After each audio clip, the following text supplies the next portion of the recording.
Well, thank you, Renate, for taking the time to be on my show. I really appreciate it. I know you're super busy helping everyone rescue their businesses. So I don't know if to maybe just kickstart us by telling us a little bit about yourself, about your business, what you do, how you ended up doing what you do now, just to kind of set the scene a little bit for us. Oh, sure. And thanks for having me on the show. Yeah, I certainly really love working with the smaller business owners and to optimize their businesses. And that's really what got me into Noble Prosperity, my business. Really, since 2001, I was actually in trust accounting and administration. I first worked with a company, and then I was the managing director of another firm. And then in 2009, I think, I started a company called I Protect Trust Accounting. And there I was a co-founder and a shareholder.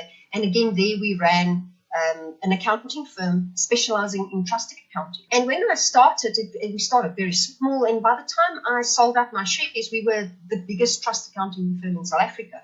Oh, wow. And what I found there is, as much as I love the trust accounting, what I found is I was dealing with business owners. That was why we had the trusts. We were restructuring businesses, restructuring the trusts, looking at the estate, so restructuring real estates as well for optimal tax planning and risk mitigation. And I found that most business owners had, yes, we do want to deal with the tax, and yes, we want to deal with the estate component of our lives, but we need help in our businesses. And that really drove me into stepping out of the trust scene per se, or really just only focusing on trusts and focusing much wider, because I've got a knowledge base that stretches over trusts, estates, tax, and financial planning, as well as psychology and coaching. I wanted to bring this all together and work hands-on with business owners. And I found that I was able to, in a very quick, short time span, with a very targeted approach, I was really able to turn businesses around. So I can literally go into a business, and between 3 weeks and 3 months, we can have immense turnaround in those businesses, from maybe getting it stabilized, or turning profits, or fixing team dynamics, or bringing in teams that are required. Or even I've dealt with businesses where we wanted an exit strategy, where people that build businesses, they now needed to retire or emigrate, and they actually wanted to now hand over these businesses and leave a legacy. And we then would have to go into the exit strategy without destroying the business. So I love it. It's like building a puzzle, really, because every business is different. Every business owner is different, because you're dealing with the psychology of the business owner. You're dealing with the psychology of the teams. You're dealing with the actual psychology of the business and the industry that business is in. And I mean, like over the last 2.5 years that I've been with Noble now, I've dealt with from curtain manufacturers to electricians to the other day let's call it a sweets retailer, a candy retailer. So interesting that the vast different types of people. A lot of my clients are also financial planners, because I am a certified financial planner. So although I don't sell any of the products and I don't offer per se the financial services products, I work very closely with financial planners and their clients to secure not only their estates, but to do proper business optimization, the estate optimization, working hand in hand with those financial planners to help their clients. So I think that was where I found that there's a niche and a need for my services, because I have quite a vast range of expertise, if I can call it that, and experience in the various fields. I could just tie together and really bring all those bits and bobs together to help a particular person. Because some people may need help with their tax, others may need help with planning, some may need help with strategy. And for me, I can step into a business and deal with it unemotionally. And that's the one thing I think has also been a great benefit for me, because for the most part, your business is quite an emotional affair. Dealing with the money in your business and dealing with the team, the staff, the employees, whatever you want to call them, but the warm bodies that form part of your business, those two aspects really make it quite an emotional pot that you have to deal with on a daily basis. And then you go and throw COVID in, and it makes it even more emotional. Yeah. So for me, that's also, I sometimes say, a superpower, because the more emotional and the more chaotic a situation can be, it's almost like this calmness comes over me, and it's like, oh, okay, I need to pull out what are really the aspects that need to be addressed and getting behind the real challenges. Because when you speak to someone and you do like a little, I don't want to really call it an interview, but generally what I do is I have a 1 hour session with anyone that I am considering working with and that's considering working with me, to see if it's a fit and whether I am going to be of service there. And in that session, they always say to me, okay, well, what must I bring to the meeting? And I say, absolutely nothing. Because I want to gauge what you think are your challenges. And through me working with them for an hour, I can actually determine what are the actual true challenges. And very often the two are quite removed, because what the business owner will be dealing with is actually the effects of the challenge, not the real challenge. It's their emotions and what they are feeling, the results of what's going perceived wrong. Yeah. So that's really what we do in Noble. Okay. When you speak about business optimization, you kind of delved a little bit into that now in your preamble. You're speaking mainly about processes, aren't you? In terms of optimizing processes, whether it's on the financial side or on the human resources side. Is that just basically putting processes in place, whether it's a strategy or an HR or a financial side? To a certain extent, processes. So what I try and do is I always look at I refer to it as economy of movement. What is it that you need to put in to get the maximum result? What is the cost to benefit exercise in anything? Whether it is the humans, the warm bodies in your business, whether it is the finances, whether it is the marketing, whether it is the, like you say, the systems, the programs you use, any component in your business, even as far down as manufacturing. What is the components you bring in? What are the components you're using? I mean, the one client I worked with, we're looking at bringing in an extra building to create a workshop warehouse situation. And it was the whole strategy and the planning to make that a reality and to bring that forward, because they thought they would only be able to do it by December. Then COVID kicked in and they said, okay, now it's only going to be next year, July. I worked with them literally for a couple of days. And the last time I spoke to them was the Thursday. By the Monday, they contacted me and said, okay, are we doing this in the company name or a trust? They had managed to secure the deal. Oh, wow. So it's all about what you need to do. So yes, there is definitely systems and processes, but systems and processes only work when we're talking duplicatable transactions. So if there's something that's rinse and repeat, doing it rinse and repeat is ridiculous if you can't put a system in place. So systems and processes work very well for anything that can be duplicated. Policies and procedures are exceptionally important if you want to take the thinking out of things. So these are the rules. This is how we do things. There's no question about it. That's the way that you can then manage your staff, manage your productivity, take away politics in your business, but also control your output and your quality. So policies and procedures is very important. I often find with small businesses that, it's the person that has a brilliant idea, that's his superpower. He's really great at something. He flies off and he goes and he does that. And then as the business grows, the uncle, she joins and the wife joins, and then we do an appointment. But there's never the HR, there's never the proper systems, there's never proper policies and procedures. We never actually had a budget versus actuals. So the figures weren't looked at properly. So it's always reactive. It's always plugging a hole. And that's what I try and fix, is to go in and see what can we do to be proactive rather than reactive. Okay. Also with teams, especially with the leaders in the teams, or when you want to bring in new team members that could change the dynamic. So if you're quite a small company and you need to bring in a new warm body, and that could change the dynamics in your business. What we do is I work very closely with a profiling tool called Contribution Compass. And what that does is it actually measures the contribution of any individual in a particular business. For instance, if you need a marketing person, that marketing person would need certain contribution factors to contribute to the team. And that's what you want to test for, because what often happens is we employ more of us. We employ people that we can talk to, that think the same as us, that does the same as us. But that doesn't take our business forward, because the reason we're not going forward is because there's too many of us and too few others. Yeah. And that's what that tool brings in. So that's also one of the things that I would do, is I would bring that in to also pinpoint where we have a lack and where we need to focus. And I'm very strong on, we don't need to necessarily employ. I am very big on outsource where you can, have joint ventures where you can, have part-time where you can.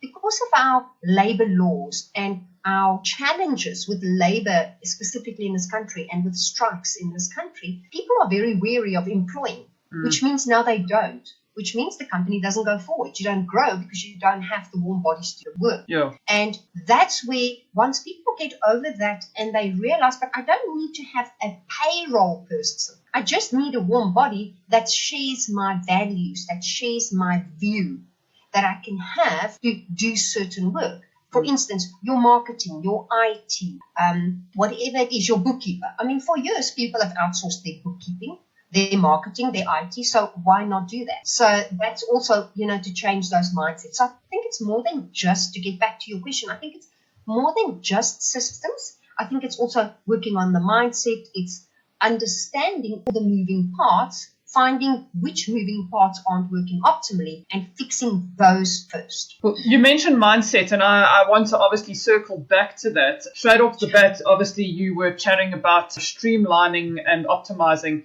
So obviously as a business, whether you're a micro business, as a solopreneur, or a small business, or, well, any size business really, you should be looking at ways of streamlining your expenses and your processes. But it's quite easy to lose what proverbial kind of slow puncture in amongst the daily activities, because your focus is elsewhere and you're kind of putting out fires. There's not necessarily bigger issues, but there's more priority, deadline-driven issues that you're chasing. So obviously COVID-19 has kind of thrown into the spotlight how important it actually is to be streamlined in your business. What would your advice be to a small business owner who needs to relook at their bottom line and make cuts? How do you go about making the correct cuts and optimizing your existing resources? Okay, so this I've now specifically seen in the last couple of weeks and months that I've been working with businesses, is that knee-jerk reaction. We just want to cut. And it's so valid what you're saying. It's the right cuts. You can't just cut for the sake of cutting. And also, let's cut the people. It's not necessarily that. I think you first need to understand what your figures tell you. How many of these people, before they start making cuts, actually have management accounts? Do they actually have management accounts where they know what those figures tell them? I mean, yesterday or the day before, I was doing an interview with a business owner. And she said, do you have management accounts? I get them every month. I said, but what do they tell you? She said, I have no idea. I don't know. They tell me that I sold stuff. I said, but what is your shrinkage? Because you are a retail store. What is your shrinkage? What is your stock? Are you ordering the right stock? How long are you carrying certain stock items for? So it's understanding the picture that those figures give you. And then what is, for me, I have such a passion about this right now in this COVID time, it's measuring your budget versus your actuals. Because whatever budget we may have had by February or last year and what is now seen is very far removed from one another. So we need to measure our budget versus our actuals and see where we have veered off, why we have veered off, and what we can bring back. And like I said, we can't just then cut for the sake of cutting. We need to go and see what adjustments we need to make, what is going to have the most impact, but the most sustainable long-term impact. Because sometimes we can cut something now, but it's going to have a very detrimental long-term effect. For example, marketing, because it's one of those long-term things, it's not exactly your sushi conveyor belt. You plug money in now and the next minute there's something coming out of it. Yeah. People will go, okay, we need to cut that marketing budget right now. That's the first thing that goes. The problem is that whatever you feed into that little funnel now will only yield results in a couple of months' time. So if you close that now, it means that in 6 months from now, there's still no business coming in. So I'm not saying don't cut or do cut. I'm saying understand when you are cutting. Negotiate where possible. I think there's a lot of landlords at the moment that are willing to cut people slack and that you can maybe negotiate. But then understand that if you are going to negotiate, you had better be in a position to recover. Yeah. I'll use an example of SARS that said, okay, we can now pay less on our pay-as-you-earn. to catch up later. And everyone went, okay, cool, because we're only in lockdown for 1 month. Okay, now we're in lockdown for 3 months. But now the reality is kicking in that, business is not recovering. So now I've taken that saving. I'm going to more catch up in September. But in the meanwhile, every time people open their shops, 2 days later they get notified, oh no, there's been a COVID case in your shop. They have to lock the doors, decontaminate everything, shops closed. Oh, now the staff have to stay away for 2 weeks. So as you open your office door, next thing. And that's the big problem. So how do they recover? And then, come September, SARS is going, okay, now you've had that time with your pay-as-you-earn, now you need to pay up. And if they can't, now they're going to incur penalties and interest. Yeah. So it's my concern that if you do negotiate, understand that sometime it's going to be called up. Really look at your operational expenses. So there are definitely those operational expenses that we can look at. For instance, if you have a virtual office and you no longer need the virtual office, so like for instance, these shared office spaces. Yeah. If you haven't been using your virtual office and people have become used to you having your Zoom meetings and that's become the new normal and now no longer need your virtual office, it may only be costing you R1,000. Well, if it's R1,000 that can plug another hole, maybe it's not necessary. Yeah. But on the other hand, you may actually have had a full-time office and now you can go down to a virtual office and you still have the professional look and feel with the address and the telephone number. So you go down from a R20,000 a month to a virtual office R1,000. Those are the kind of things that you can look at. And then where you do spend wisely. I'll give you an example. So yesterday, I get an SMS from a motor dealer. One of these marketing SMSs. And it says, this new motor vehicle, whatever car and brand, now available. Call us on this number if you're interested. So, of course, my business brain kicks in and I'm going like, hold on a minute. Whoever advised this business is wasting their money. So I pick up the phone and I phone the dealer principal. I have to phone 3 times before I get through. So now the guy answers. But you can hear he doesn't want to speak. And I say, listen, are you the dealer principal? Yes, he says. And it's almost like he's waiting for a hiding. All the people at that shop when I phoned, they were all punch drunk. You could hear that they are just waiting to be shouted at. They are demotivated and deflated. And I get it. I mean, it's really tough for everyone out there. So I said to him, listen, this is very unsolicited and uncalled for advice. And just hear me out before you put the phone down. He says, okay, cool. So I explained to him what I do for a living. And I say, I don't want any money for the school. I just want to point out to you where you can spend your money better. So I said to him, if you want to send this message, you've taken up my time. Make it valuable. Put a link to the car. I don't know what this car is. I've never heard of this car. Now, I must go onto the internet to go and check if I actually want to. People are at home. They've got the time to click on a link and check this out. And don't tell them to call you. Say, click here for us to call you back. And it was like, from the time he answered until the time I put the phone down, his whole energy changed. And it became a collaboration as opposed to, please don't shout at me. It was wonderful. But that's what I'm talking about. It's just being wise with where you spend your money. Because that man is paying someone for that ad. That SMS that went out didn't go out for free. He paid someone for that campaign. Yeah. And it's money in the water. So that's what I would say is before you just start cutting. Unfortunately, there's not an answer where I can say to you, okay, cool, this is going to work for all businesses. This and this and this is where you cut. It doesn't work like that. There is no, for me, in my mind, with all the businesses I work with, I've not found one place where you can just go, okay, this is how I'm cutting. You have to look at business by business because also for some people, and I saw that the first place people went to go and cut was staff. And those are the people that either they really couldn't afford their staff or they really didn't care about having those staff back. But then you go and look at other guys that says, guys, I'm going to see what I can do. I'll cut to other places. I'm going to keep my staff going. Those are the guys that now have their staff working any which time they need to work. On a Saturday, on a Sunday, if there's an emergency thing that happens, those guys are online. Saturday at 7 o'clock in the morning, they're online if they need to because they're grateful to have their jobs. They are committed and they're part of a team. You've bought goodwill and culture that no amount of money otherwise would have bought. So it just depends on what is important to you as the business owner. What is your long-term goal plan? Okay. That's really what it's about as well. Awesome. I hope I've answered that for you. Yeah, you have, yes. I would imagine that cost cutting is not the only challenge faced by business. And I'm not speaking just now during COVID. Just generally throughout a business's life, there are issues that come up. What are the kind of biggest issues that businesses face today? You've just mentioned that there's no kind of blanket approach. So we are kind of speaking about in very general terms about not a very general topic. So it might be a little bit of a difficult question to answer, but have you noticed in your dealings with small businesses, is there something that keeps cropping up? Is there something that small and micro businesses continually do, not wrong, but they could do better to negate some of these challenges that crop up? Yeah, so I can tell you from micro to bigger organizations. In all the years that I've been in trust, so since 2001, that I've been dealing with business owners and even corporates, managers, because like the top level managers often have the same problems as business owners. So not even separating those two. The few things that always came up, and I have worked over these years, I have worked with thousands and thousands of business owners, budgets and money. So the big problem was always, they never had their financials, their budgets, or their management accounts on time. They were always complaining that they didn't have the figure.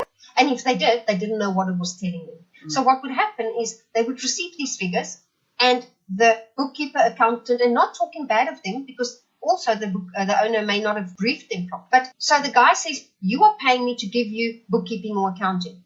Here we go. I'm giving you what you paid me for. At no point do they understand from one another, yes, but someone needs to explain these figures. What is the picture here? And that was, so there's a breakdown in communication. So it was about the figures, so either the timing or the understanding of it. They didn't know what their figures told them if they had the luxury of having those figures. The other thing was always teams, employees, staff, teams. And that would tie back to either culture or productivity or morale. So it was always, for me, I picked up, it was either the money or the people. Those were the two things that came through. And then, of course, one could say the other thing that has come through in the last number of years is the political climate and the red tape that goes with it in business. So that has been the three major things. Now, about the political climate, there's nothing I can do. And I certainly also don't specialize in going on the BEE side or the legal side of things when it comes to that. I can outsource a lot of that work. But as far as the finances and the people things are concerned, that is why I then got involved, to try and work on those things. But those are really your major things. Yeah. And if you can just start with something, and that's also the beauty, is if you start right from onset and you have the right things in place and you understand what they tell you, and even with your staff and your teams, when you have processes in place, you remove a lot of that frustration. Because unfortunately what happens is sometimes you do get to a tipping point where when you've had nothing in place and you've been employing the wrong person too many a time, the culture has gone so toxic that you can't fix it anymore. It becomes really, really problematic. And it hampers your business. It can really, really destroy your business. Yeah. So those are the things that I have picked up that literally has been a blanket approach. So when I deal with business owners and they go to me, no, you know what, we only need to look at my figures. My team's sorted. We don't have any issues with our staff. I'm like, oh my goodness, I want to put that on the record. Because you don't hear it often. Yeah. Really, you don't hear it often. Yes. Is there a point, say now you've had a look at the business and you've tried to fix the processes, and you eventually reach a point where you kind of like, it's actually just time to call it quits now. There's no way of rescuing this business. Is there any way to rescue a company that's kind of teetering on the edge? It's difficult because you read any business book and they're like, you have to have resilience, you have to persevere, you have to hang in there, because as long as you keep working, you'll eventually realize your goal and all that kind of thing. But surely there comes a time where, as a business owner, you look at your business, you look at the financials, and you say to yourself, I can't go on another day like this. Is there a way to rescue a company like that, or is it kind of past the point of no return? There's two things one has to look at here. There's, first of all, the emotional side of things, and then there's the technical side of things. So on the technical side of things, I'm also qualified as an executive deceased and insolvent estates. And what I can tell you is I stay very far away from insolvent estates, because it is not only a very emotional thing, but often it is financially very costly to just close a business. It's not that simple to just say, well, this thing's not working for me, I'm now done. So if you want to go insolvent, if you want to sequestrate a business, you need to go and look and understand very clearly what the cost implications are going to be there. What is it going to be? What are the implications for the business and for you as the person that may have signed sureties, for you as the owner, the shareholder, the member, whatever form of business you have set it up in. So that is the technical aspect. And anyone that thinks that they may want to throw in the blanket there and don't want to continue trading would have to take that into account and would have to get professional advice on that and see what are the implications if we are going to do this. Because you also have to understand that you're going to have to deal with labor. So you've got your retrenchments and the CCMA and your maybe your unions. And so there's a lot of issues around labor, around tax, and around law. And that's a whole technical beast that sometimes when you're already punch drunk and emotional, that's something you just cannot actually deal with. And you're going to have to get a professional to deal with that. On the emotional side, there's a few questions for me. Sometimes what happens as a business owner, the business we're now running is so far removed from the business we started and wanted to run. And we need to take a step back and go, is this business still serving my why? Why did I start this business? Why did I want to do this? What was the legacy I wanted to leave behind? Is this business A still doing that for me? B, is this still in line with my values and my morals and my true north? Because every person, you can change your likes and dislikes over years, but your ingrained values and your value system and your morals is going to stay there. Now, for instance, people often say they have to sell their soul.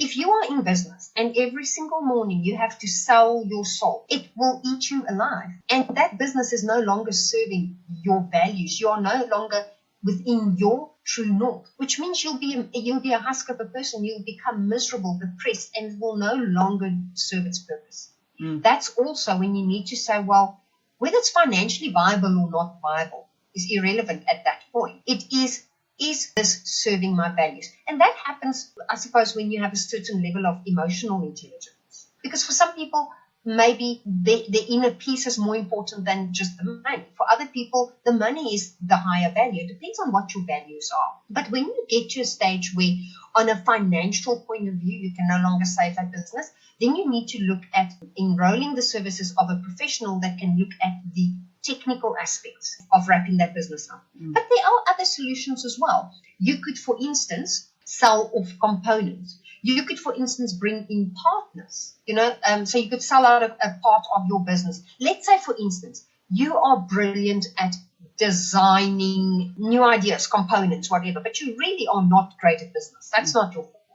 But you can come up with ideas like it's no one's business. Great. Then bring in a partner that is the business-minded person. You continue doing the ideas and someone else behind you can do the actual business components of it.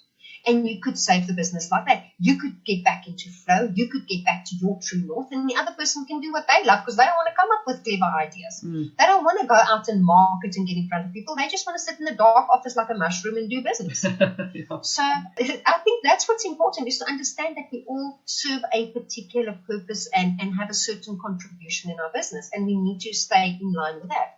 I, for instance, had businesses in the past where clients of mine were manufacturing certain components and they were doing relatively well. But what would happen is, no word of a lie, in the 1 year we had so many strikes. I can't remember what year it was. It's probably about 5 years ago now. So they were first hit. I think there was a fuel strike, or it was a trucking strike with the fuel. There was this whole thing where we were struggling with fuel. Then there was the unions were striking with manufacturing. Then there was a problem getting his parts from the harbors to the factory.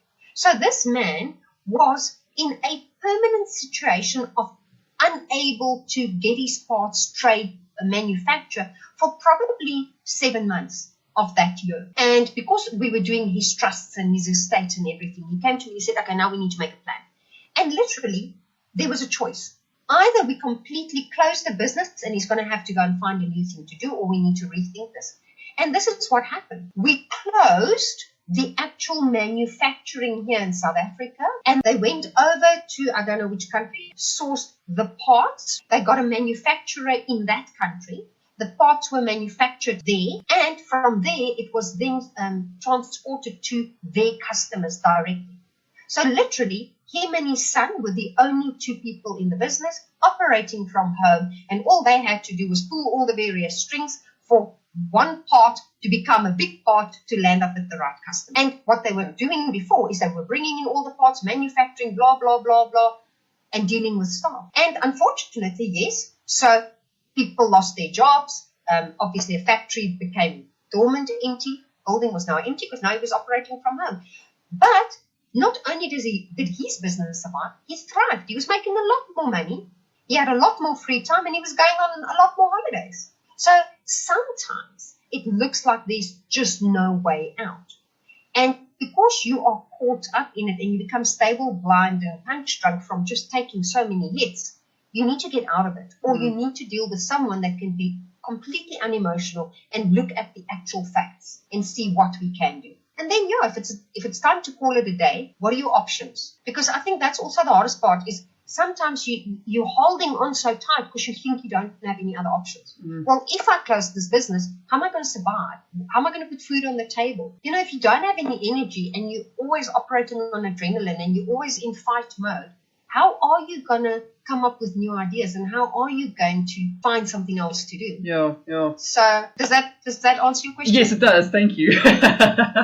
So before you get to that kind of critical stage where you have to make that decision, how do you as a business owner spot an issue that could lead you down to that critical point where you're making that decision? I suppose, with all the challenges that a business owner faces, especially in the climate at the moment, it's very difficult. That's a difficult question to answer. But is there a way to spot an issue while it's still small? Because it's obviously better to sort an issue out while it's small before it blows up and becomes this critical business-threatening issue. Yes. I think for me, my natural go-to, because I just love me a little sum, is always, what are my figures telling me? Really, nothing excites me more than a graph and a figure, but that's not the same for everyone else out there. So if you don't like figures and you don't like graphs and it puts the fear of life itself in you, find someone that does understand these figures and that can tell you in layman's terms what these things tell you and where the emergency points are. Yeah. So understand what your figures tell you. But here's another big thing. People are so busy working in their businesses, they never work on their businesses. So really, for me, it's so important that at least every 3 to 4 months, have a date with yourself. Take a day or 2 days out of your business, block it out. You are nowhere to be found and you work on your business. You need to look at, are we still in line with our strategy? What are my figures telling me? What is the manufacturing, if it's manufacturing? What is my stock? Go and see where are the anomalies? What is working? What is not working? Work with a business analyst or business coach if that's what you need to do, to understand and surround yourself with someone that asks the hard questions, that makes you think a bit so that you can go and pinpoint. Because when we are forever in survival mode, or, like I always used to say to my clients, you go do business, I'll do laundry, which meant like I will sort out these back end things, then you go and run and do your business. When you're always in that business mode, you're never doing the laundry. And I think that's the important part. And another thing that I see is often like, we'll get to it. Heed customer feedback. Because yes, you will get customers that just love themselves a good compliment. That's what gets them out of bed in the morning. That's what keeps them going. Value that. I always used to say to my staff in my previous company, be so grateful and value those very difficult, and I don't ever want to deal with them, oh my goodness, it's them on the phone again clients. Because without those clients, you cannot value and appreciate the good clients you have. Yeah. And the fun clients you have. Learn from those clients and understand that if this person's complaining, and if you're getting the same complaint more than once, go and see what the merit is in that. Go and investigate. Is there really merit in what this person is saying? And sometimes, let's say for instance, in my previous company, clients were complaining that they weren't getting their financials quick enough. I give you the information and I don't get my financials. But here's what we found. we would send clients literally, no word of a lie. They would get an email every month saying, here's what we need, the list of information. Then the client will send you send them a list of 20 information things. They will send you 2. You send back an email. You go, I confirm receipt of these 2 things. I, however, need these 18 things. They'll send you 1 more thing. You say, thank you, but I still need the other 17. What do? They now send you number 1 and number 2 again. You go, no, but you've sent that before. And this was going back and forth and back and forth. And then what happens? Now September comes and it's now suicide season in accounting because now SARS wants that. And now since April, you've been saying to me, if I don't have your stuff by 1 July, we're not going to have time to finish your work. So you're going to be late and you're going to pay penalties and interest. Now the client says, yeah, but I sent you the stuff 28 July and by 1 September, you had better have my stuff. You know? so that when you see that those are problems, we need to see, okay, what can we do to fix this problem? Do we need to educate our clients? Okay, how do we educate our clients because the emails aren't working? Should we maybe shoot a little education video where we can say to clients, listen, when we tell you about a bank statement, this is actually why we need it. This is what we need. Can we do it to make it fun? So some clients will read, some clients want to watch a video, some clients maybe want to listen to a podcast. Can we do something to maybe educate our clients? What is it that we can do in the business to make our own lives easier? And that's what I'm talking about is go and see when there are continuous stumbling blocks. What can we do to remove it? And sometimes it's not what we're doing. It's just how it is received out in the market. So how do we change that? I found working in corporate, you would often get told what to do, but getting the why behind it often gave context as to why you were supposed to be doing that what. And, you were saying out into the market, explain your why. I think if you are working with other people, that why is also quite important within the context of the business as well. People need to understand why they are doing what they are doing. 100%. And you know what I found, and I was guilty. I did it on Monday. I've had this poor lady trying to get 2 documents from me, and it wasn't difficult. It was a copy of my ID and a copy of the company bank statement because she needed to do something for my company. Shame. And this poor lady has been chasing me with emails, and then she'll phone me and I'll go, I'm sorry, I'm now here, I'm now there. I promise I'm going to get it to you. And not because I didn't want to give it to her, but then, the next thing happens and the next thing happens. And when you are dealing with business owners, that's the story of your life. You must understand they are busy running their businesses. What you are wanting from them is like a little dog yapping at the ankle. They'll get to him. So what I would do then, and so I said to her, you know what you need to do? Is you're going to phone me, and whilst you're on the phone, I'm going to do it. She said, okay. So she pinned me down on the phone. She said, okay, I'm waiting. I'll be in front of your computer. I said, yes. She says, open a mail. Okay, go find your copy of your ID. Literally, she held on until I gave her those 2 documents. But it's happened and it's done. And I said to her, I'm so grateful for you. I'm so sorry for messing you around. And because she's worked with me in the past, she knew I wasn't trying to blow her off. I wasn't trying to be stupid with her. It was just literally one of those things that it just didn't happen. And there's no excuse. There's no excuse for my rude behavior to her. And that's sometimes what we need to do. If it's a big enough client, and you need 2 or 3 documents from them, you go, listen, can I phone you? And then whilst I'm holding on, let's quickly do that. Yeah. And sometimes that person will value that because they'll go, oh, thank you so much for taking the time. If you hadn't done this now, I would have never gotten around to it. So it's just sometimes, what can we do different? It's not tying weekends together. It's what service can we offer? What we tend to forget is there are many people in many fields that can do what we can do. People will deal with who they like and trust. And it's, what can you do different? If everyone out there is doing bookkeeping, how many people are out there doing business optimization, for argument's sake? But do you resonate with that person? Do you feel that there's an energy with that person that could perhaps help you? That you think that, yes, you know what, I really think that I would like to spend some time with this particular person, that this person would value my needs, and that this person could actually bring about change for me. Yeah. I think that's what we sometimes need to. How can we do it differently? How can we be of service without being, a martyr? We want to be of service, and because also if we don't earn, we can't be of service. So there's also the quid pro quo. Just on that point, in terms of differentiating yourself in the market, a lot of people are very price driven. I've spoken to a lot of business owners that basically say, you're a new business. So in terms of differentiating, they kind of have all told me you have to come in at a low price point because you don't have an established base. But I don't want to be charging on a level that, I can't make ends meet at the end of the day. Like you say, you have to be putting food on the table while you are differentiating yourself as well. Do you have any personal advice on how to tackle this issue? Where do you come in terms of finding the balance between the rates that you charge and trying to make an impact in the market while differentiating yourself, but trying to keep your pricing so that people can afford you? Valid question. I think for me, there's two things here that one looks at. It's not just price.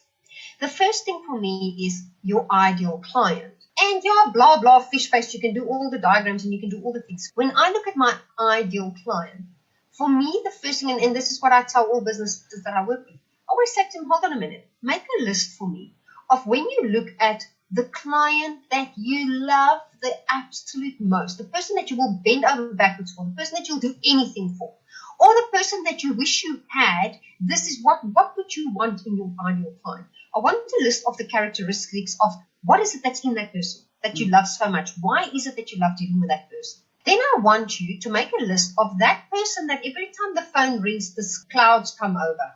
And you just, you wish that Eskom would cut all power so that the line could cut. And you don't want to deal with this person. Yeah. And like you want to rip your hair out and throw ash on your clothes. And what is it in that person that triggers these feelings? Because the only reason you don't want to deal with that person is because that person triggers something in you. What is that? What behavior in that person tells you, I don't like that person, I don't want to deal with it? And then you've got the in-between behavior that is neither here nor there. It doesn't make you happy, doesn't make you sad, it's like whatever. Once you understand that, you need to make a list for yourself, and you need to put it where you can see it. To say, this is what I want. These are the type of customers I want to attract. I want them to have the following. Any client I want to deal with must have at least minimum these 3 or 5 criteria. And then with the people I will absolutely not touch with a 10-foot barge pole, these are the criteria. If they display any of this behavior, I'm not going near them. I don't want to deal with them. And you don't have to justify that to anyone else. Because once you understand clearly who you want to deal with and who you don't want to deal with, there's an energy shift. And you're putting it out there in the universe. And I am a true believer of the universe will give you what you ask for. Because at the end of the day, especially now with this added pressure of COVID-19, people are feeling desperate where they almost feel like, well, I must take a buck where it comes from. Yeah. And I must do business with everyone. But unfortunately, what happens is, they say money is not evil. What it does is it's put a spotlight on who you are, your true nature. So if you're a nice person, it will bring the nice out. If you're not such a nice person, it will bring the not so nice out. Now, COVID has done the same. It'll really spotlight the cracks in character, if one can call it that. Or it'll highlight the real positive characters in people. And I think once you've got that list and you clearly understand who it is you want to and not want to deal with, that is a starting point for me before you even look at price. Because I don't care what your price is. If there's a person that's on that list that I don't want to deal with, I don't care what you want to pay me. Because at the end of the day, for my true north and for my morals and for my ethics, I'm sorry, I can't deal with you. I'm not going to deal with you. But that's just me. It's not to say that that's how it works for everyone else. I just know what's important for me to get out of bed in the morning.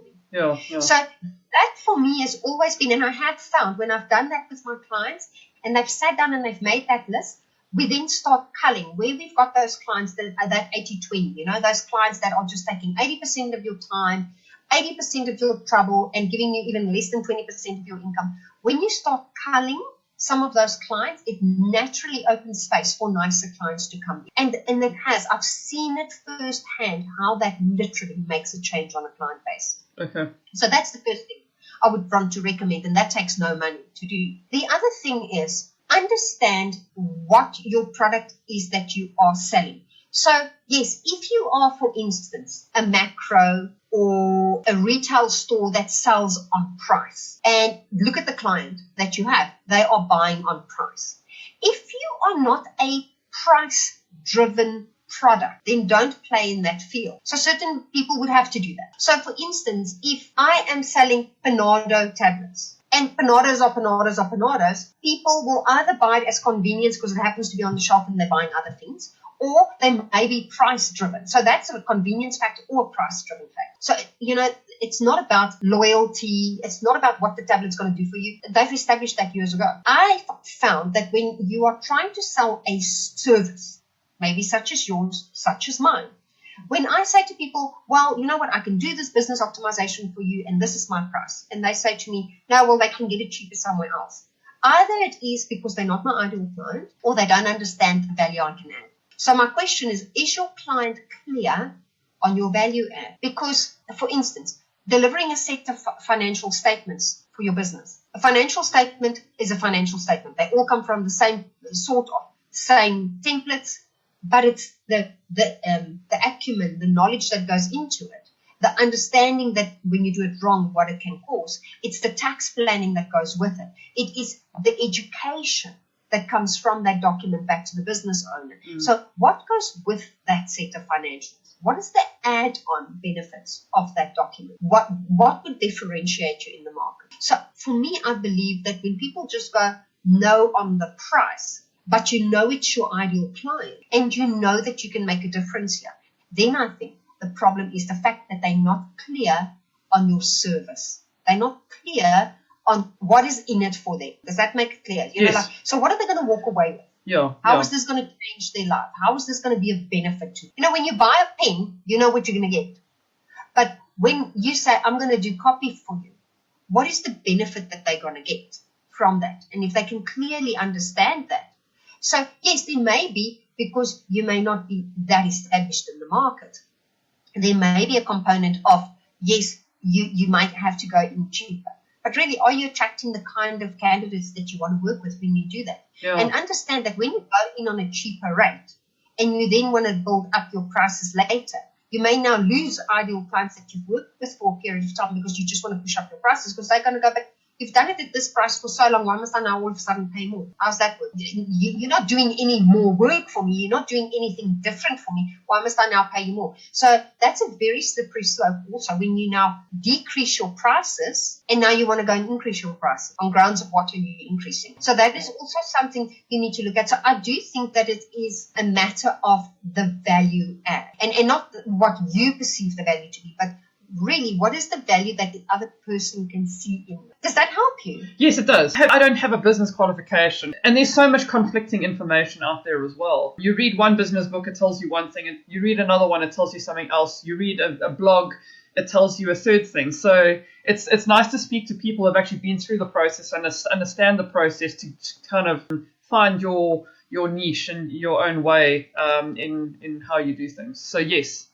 That's a very long answer to your question. Yes, if it helped, thank you. well, on that, I think that is why I want people to understand that what I do is customized per individual, per business that I work with, because every single business I work with is different. And it's different because not of the industry it's in, but because of the warm bodies I work with, their experiences and their value adds. So at the end of the day, I could work with 10 different electrician companies and I would have to treat each and every one of them differently. And I've had people say to me, but you are all about systems and processes. Why can't you just develop something that'll work for all of them? And I go, because for me to optimize a business, I don't think that's possible. Not for me to add the value that I want to add, the change that I want to see out there in the world. Yeah. Yes, I've got my online programs where I take people through managing money for small businesses. And I've got another one which is called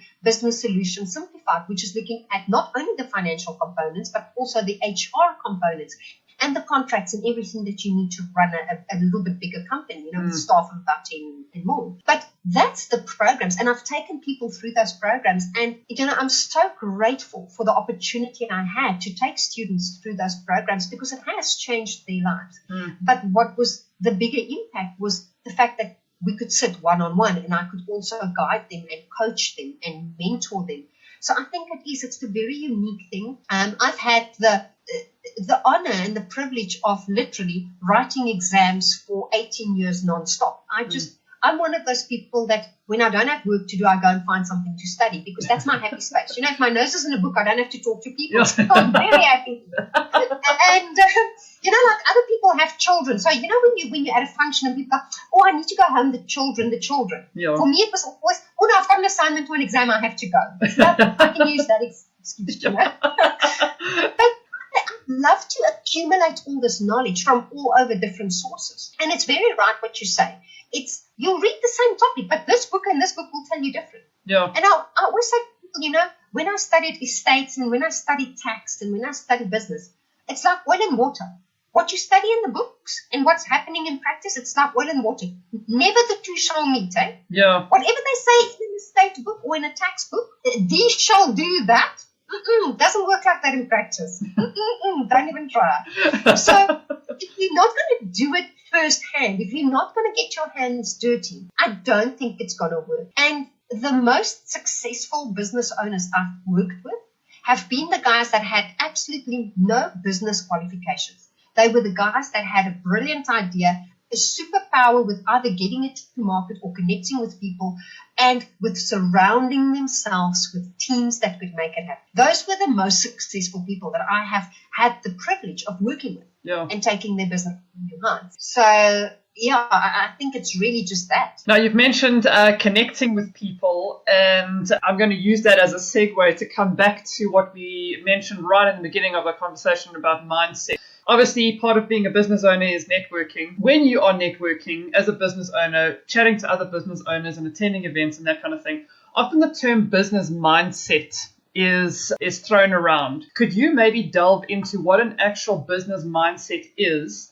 And then how do we go about kind of cultivating one in our own business? So for me, a business mindset is really, first and foremost, it's not just for businesses, for business owners.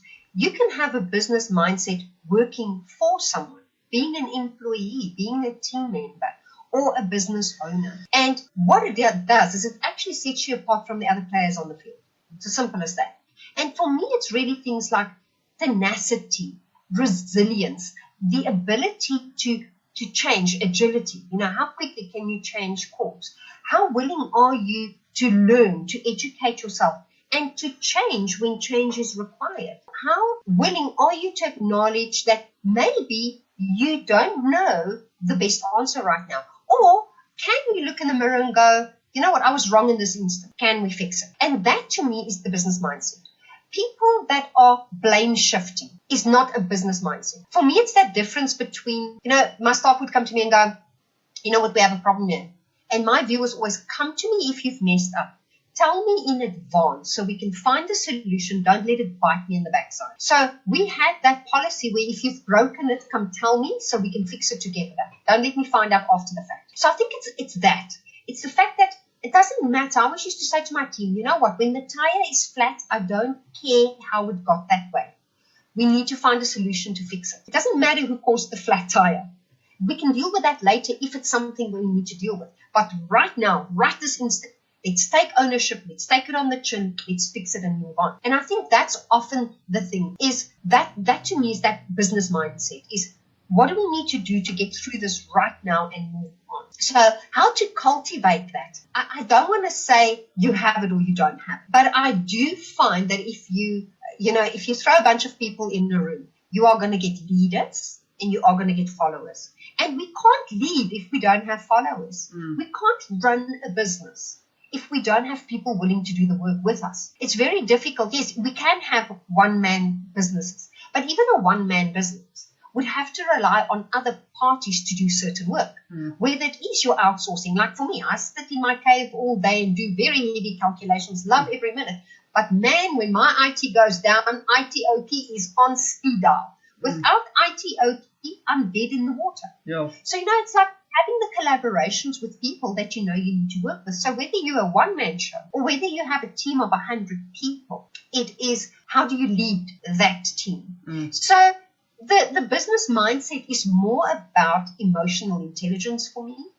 It is more about that agility, about put on the big boy panties and get on. Really, like you saying, networking is so important. And yes, I agree with you 100%. I mean, you can be the brainiest person with the best product out there, but if no one knows about you, no one's going to buy from you. So for me, I'm actually quite an introvert, and I prefer spending time on my own, doing research, doing calculations, and I will speak to those that speak to me. But would I go out in the market and go and speak to people first? No.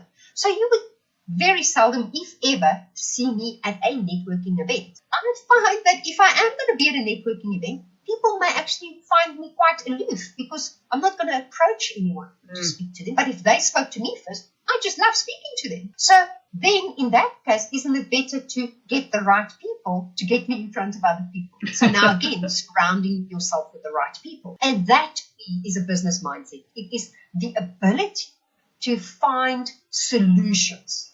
And often finding a solution before the problem is there. So it's really just that think on your feet, taking ownership, taking charge, leading, but first and foremost, serving. And I think people have sometimes a negative connotation when you say be of service.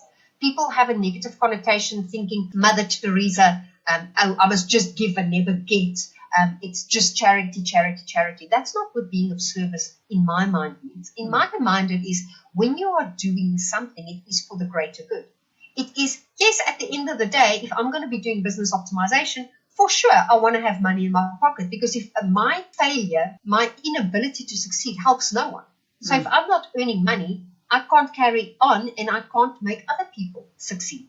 So you need to be successful in your own right. But for me, when I deal with a business owner, there is nothing that lights me up than to actually see that light bulb moment. I call it the donut stare. You know, when you start speaking to someone and it's like glazed over, hollow inside. It's like nothing's making sense. Yeah. Or my other one, it's like herding cats. The person's all over the place. Yeah. And you need to let's calm down. Let's focus a bit. And then 15 minutes later, half an hour later, all of a sudden you've got focus, you're collaborating, you've got ideas. You're like, okay, we looked at this and you're finding solutions. That lights me up like nothing else. And that's why I do what I do. That's the service. Yeah. So it's finding your service. What is your service? And that's what's going to be your business and your business mindset. So I can't really say it's the putting on the suit and being professional. And I think nothing else. COVID has also brought about that you don't have to be in a suit and tie to do business. You know, it's become a lot more relaxed in the last 3 months, what I've seen from business owners, you know, and kids are running behind you whilst you're trying to have a business. Business on the top and lockdown on the bottom. I won't show you what I'm wearing. These tracksuit pants are a little bit dodgy, but you know. As long as you've got a clean shirt on, you're good to go. Yeah. So I think that for me is, in a nutshell, what a business mindset is. It's really just big boy panties and off you go. Cool. We have been going for over an hour, so I think maybe to end off with a quick fire round. First question: define success. Wanting what you get. So often we're chasing, you know, like, and we're hoping to get what we want. And, you know, it's like the dog chasing a tire. And then once you got that tire, it's like, okay, but this is not what I want anymore. You've been chasing it so hard. And by the time you get it, you're not so sure that's what you want anymore. Yeah. So I really think that wanting what you get is one of those things. And the other thing for me is really, what is the positive impact my product or my service is going to leave out there? What improvement am I leaving out there? So for me, every night it's a temperature test. How did I leave it better than I found it this morning? That to me, that's my success. Other people will have other measures of success, but for me, because I'm an achiever mindset, I look at the end of the day and my achievements are set in how did I make it better? How did I leave it better than I found it? Oh, interesting. So interesting answer. Yeah. How do you usually start your day? Okay, so for me, actually, in order to start my day, I first need to finish off the previous day properly.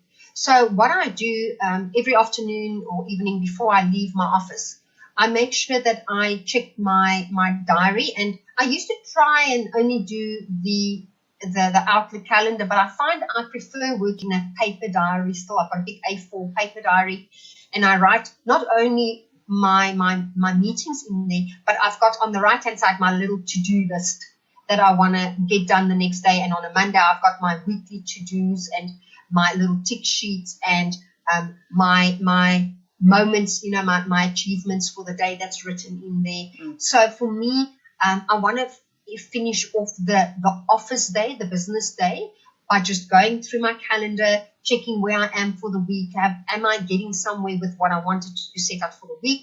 What have I done for the day? What is tomorrow going to look like? Because that sets my mind, and how am I going to enter my day tomorrow? And then tonight when I go to bed, the last thing for the day is my little gratitude list. I go through and it's like, what are the things that I'm grateful for? And I try and always have my gratitude list like new things, different things, not my 10 usual suspects. No. And then in the mornings when I wake up, I now no longer have that get out of bed, fly out of bed thing. I wake up and then my mind catches up.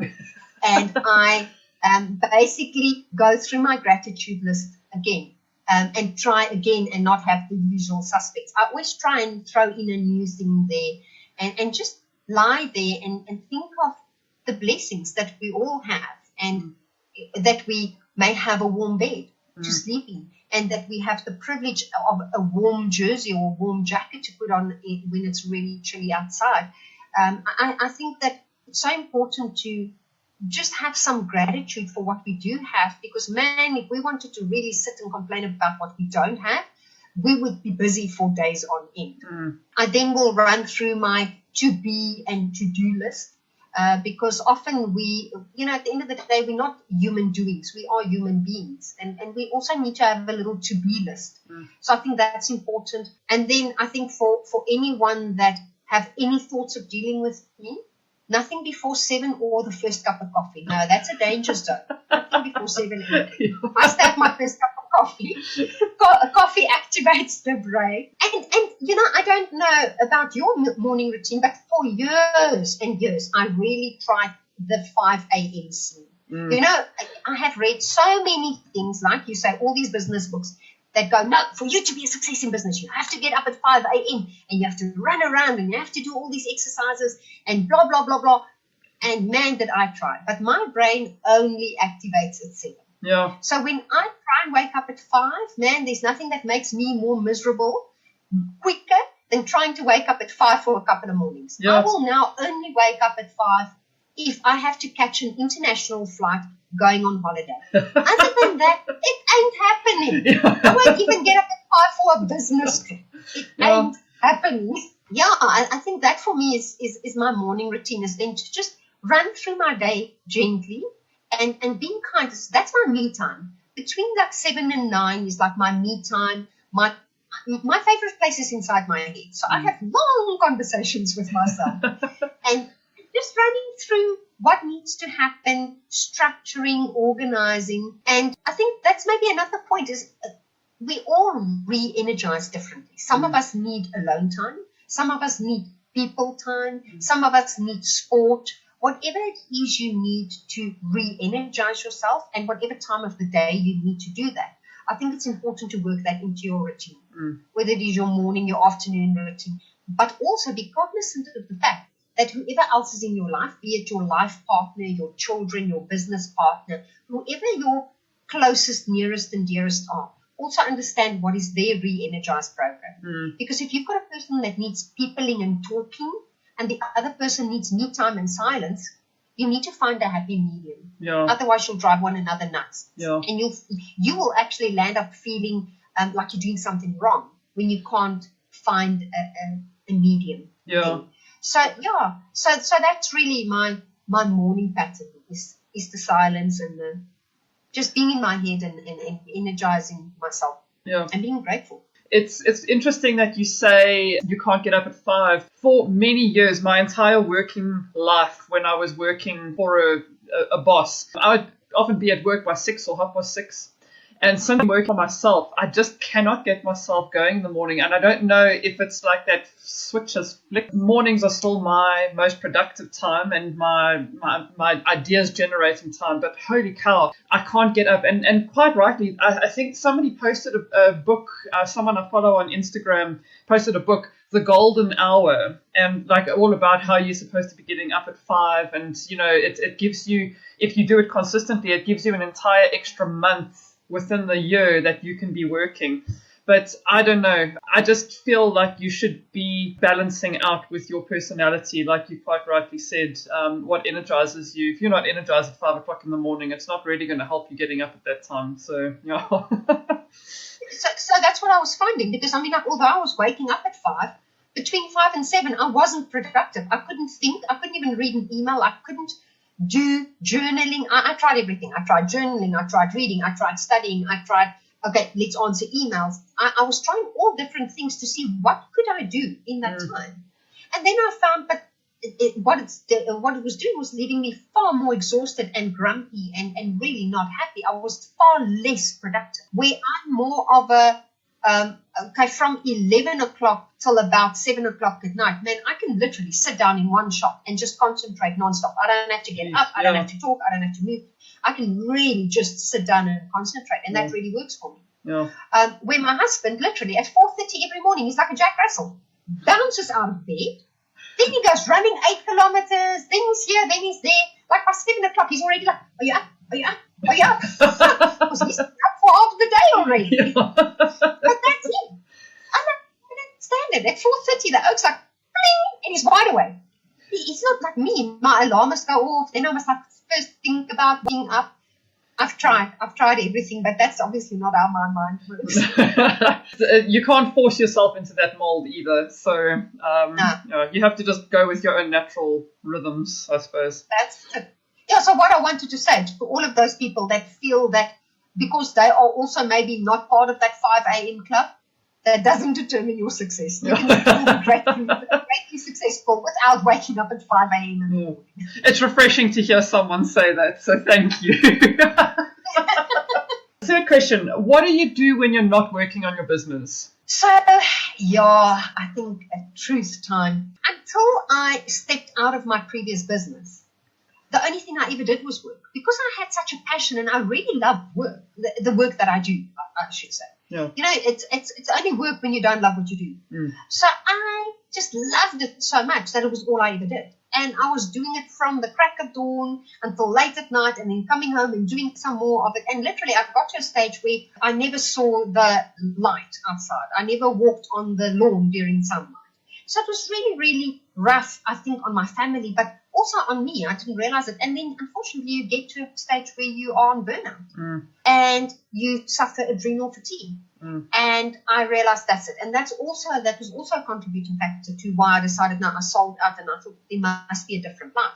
And I walked away from a very, very lucrative business where I was earning really well, traveling overseas twice a year. I was really printing money. But the money wasn't buying me more hours in the day. It wasn't buying me quality time with my family. I would travel, but what would happen is I would be dead on my feet for the first 4 days, whichever venue I got to. So I would travel to all these exclusive places in the world, but for the first 5 days, I was dead on my feet. I wouldn't appreciate it anyway. Yeah. And then when I sold my shares and I stopped and I started Noble, and I decided, you know what, I'm going to work at my terms and the hours that I want to work. And I was really taking a lot of time, and it was rough. It was so hard for me to not work and to take weekends off because I wasn't used to doing that. I spent a lot of time still studying because I had been studying whilst running businesses, but now it was more things that energized me. So I studied more photography, and I spent a lot of time doing photography, and I spent more time traveling. Thanks COVID, now I haven't been able to travel. So I do that. I watch a lot of documentaries because I like still the educational side of things. So I attend a lot of classes for various topics. I find I'm more energized when I can educate myself. So that is my free time, is education and reading. Yeah, so that's really what I do. I read, I do photography, I travel. Most of my activities, I must admit, is solitude. It's things that I can do on my own. Even when I travel, because I'm behind the camera, I find it still, I do it on my own. I may be traveling with someone, but much of that time I go and walk around in places on my own, immerse myself, take photos. So that's I prefer that, and think up plans of how I can fix other people's businesses. I think You're never not working because being in the creative field, all of my non-work related activities are still in the creative space. I'm always creating, so I might not be writing, but so everything kind of links back, I think, to your business. It's difficult to take a break completely and detach. Yeah, but I think it's just that I've made a very active decision where I now, when it's home time, because my office is removed from my house, I lock the office. I don't take my laptop downstairs. I've got my iPad, and I've made a point. I don't do work on it. It's really just to watch classes on, so I'll attend classes on it, and I will read on it, and things like that. So I really try and separate my work. Where I sometimes still stumble is when I want to do photo editing, because I prefer doing my photo editing in my office because I've got nice big screens, and I've got specific screens for photo editing. Yeah. And that obviously happens on my computer because of the memory and the speed at which it works. Yeah. So, then sometimes I may sneak into a bit of a business mode, but I do try not to. What do you rely on for continued learning? So basically, I'm a member of various accreditation bodies. So from coaching to tax to business to trusts and estates. So I belong to various bodies. And because of that, I need to complete various CPD points, the continuous professional development points every year. So I literally do weekly webinars and workshops. I read a lot of their newsletters, their articles that I've posted to stay on top of my education there. I do weekly classes. I mean, last night I did a photography class. Tonight I'm doing another photography class. So I do a lot of evening classes. I do on YouTube. I'll watch some documentary things as well. I enjoy TED Talks as well. And then specific websites, that would be more for my research. But the research is, of course, also still educational. Yeah. So a lot of my research would be on the various tax and legal websites and research websites that I use. So, that is really where I do my research and my education. But nothing excites me more than a new tax book. Oh, and I want it in paper. I can't do these electronic books. I want me a proper paper book that I can color in, and I can write in, and I can tag. Oh, it excites me to no end when I get a new textbook. I have a feeling that if we were in high school together, I would have been copying your accounting homework.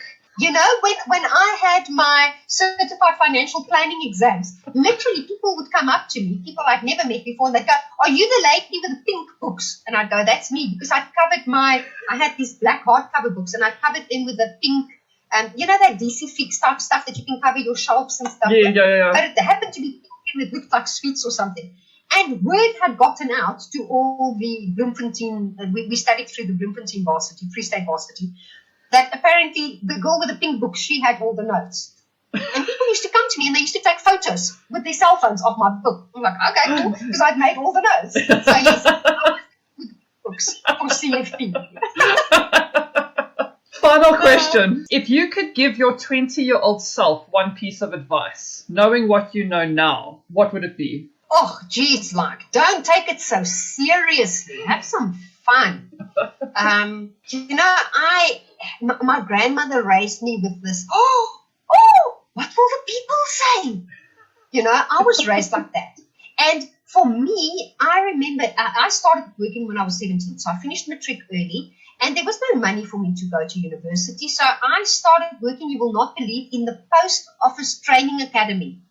Yeah, I was going to learn how to put a stamp properly. So that's where I started out. So don't let anyone tell you can't be a success in business. And so seriously, I always used to think, you know what, if this had to land up in the newspaper, what will it look like? What are people going to think if they read this in the newspaper? I took myself so seriously. Probably because I was 17 years old, I came to Joburg on my own, and people thought I'd run away from home because I was tiny, I was small in stature, I was fierce, I was not going to take any trouble from anyone, and I was going to find a job and make a living for myself. Oh. So I was a very serious little girl, and I always did surround myself with much older people, and peers, people who I could learn from. I always had this yearning to just learn and grow and be better. And for me, every year in December, it's like stock take time. It's like, how have I improved this year? How have I changed? How have I become better? How have I made it better, like I said earlier? And so I would say, geez, like, just have a bit of fun. And there is help out there. Surround yourself with peers. Surround yourself with experts and people that can help you. You don't need to be an expert in everything. You cannot be an expert in everything. Find your own niche. Find what it is that is your superpower. What is it that you are great at? And outsource the rest. Find people that will support you and that can help you and can guide you and protect you. Because inherently, if you surround yourself with people that share your values and your true north, that's what will happen. If you surround yourself with the right people, you will have people that will have your back and you will have theirs. And where you may have a challenge, that may be their strength. And where they have a challenge, that may very well be your strength. So just surround yourself with people that can have your back, but also that are your peers and that you can learn. I find that business owners, not only now, but from my research over the last couple of years, I have found that business owners really suffer what I've termed emotional isolation. You're so busy trying to get your business going and just forcing forward. And sometimes, who can you really talk to? You can't let your guard down. It's like blood in the water for sharks. Sometimes you have to always be strong. You have to be strong for your spouse. You have to be strong for your family. You have to be strong for your business partners. Who can you let your guard down for? So what I would like to say is, for all business owners out there, surround yourself, create a group. And I'll give you 2 examples of what I've done. The one is I created a mastermind. Now, the mastermind was a group of people that I found would all be able to support one another, but really are people, again, that share my values, my morals, that, we all have the same true north. We all have the same passions, but we're all in very vastly different fields. So one is in marketing, one is in financial planning, the other one is in coaching. So we're all in different fields. And we created this mastermind, and the purpose of this mastermind is purely we get together once a month, and it's really just a soundboard. What are you struggling with at the moment? Maybe, what are you finding is working? What is not working? It's there to just support one another, to see how we can help one another, and just to hear one another. And it has been really, really great for all parties because it's a safe space where people can go, and it's not a complaint session. That's not what the purpose is. It's just a safe space where people can go, this is what I'm struggling with at the moment. How are you finding it out there? How are you dealing with this? It's to find solutions for one another. It's been really, really helpful. And obviously you want to keep it very small, very intimate, and not, it's not supposed to be something that you're going to do with friends only. You want people that can hold you to account. You can even build an accountability thing in there where you guys can say, well, listen, we want to have an accountability. So what is it that I want to achieve this month? I want to sign up 3 new clients, for argument's sake. How are you going to do that? I'm going to do this and this and this. So next month when you check in, you had better have an answer. So that for business owners could be a really great help. And then the other started with the group, and that wasn't my brainchild, but I'm part of this group. And this has been also phenomenal, is we created this business group where each one of us have a strength in our field of business, but we all happen to service the same clients. So, for instance, one person will have a client, and this person will have tax and accounting needs. They'll need trusts things. They may need financial planning. They may need labor law and business law. They may need business optimization. Whatever it is this person may need. We've created a group of people that we trust and can cross-refer to, and that work well, again, with the same value systems. And we've created that list of who will we work with, who will we not work with. So we've created a combined list and said, people, this is who we will work with in this group. In your business, you do what you want to do. But when we work in this group, this is how it is. This is the rules of this group. And we cross-refer, and when we do cross-refer, there's also commissions payable to one another if there is a commission case. But what it is now you can say, listen, you are my client. I can now refer you to someone else where I know you're not leaving this warm, fuzzy circle. We all love you. We're going to care for you. And you are giving your client an extended service. So you don't lose your client out of that circle. So that has also been phenomenal. Just creating that circle, because clients love the fact that they still, let's say it's my client, they only have one go-to person, but now they can have 7 different things sorted out. And of course the client, because I know I don't want to lose my client, I know all these people that I work with, they're accountable to me and I'm accountable to them when I deal with their client. So for business owners out there, just help with that isolation. Do consider creating maybe a group where you can, we call it cross-pollinate, where you can cross-pollinate with different services, but still the same client. And then, of course, having that mastermind, perhaps, if that is something that would work for you. It just goes a long way to just having your back. That's great advice. Thank you.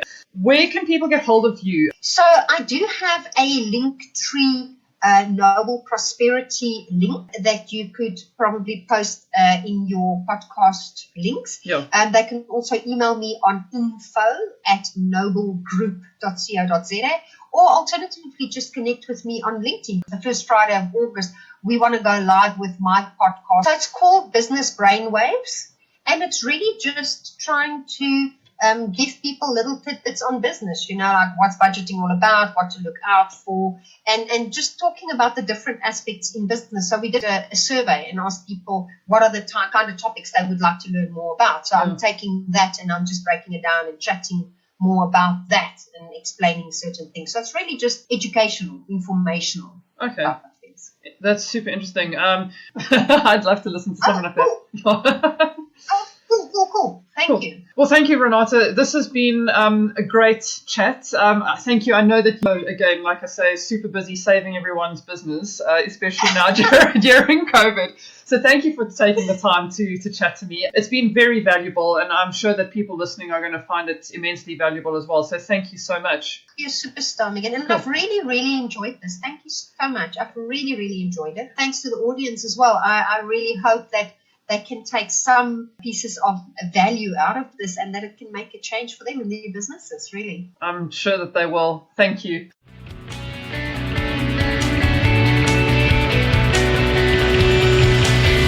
Follow the Business of Podcast on my website, megamillist.com, or wherever you get your podcasts. Subscribe to the YouTube channel @Megamillist. Connect with me on LinkedIn, Megan Darcy, MEGAND'ARCY. Chat soon.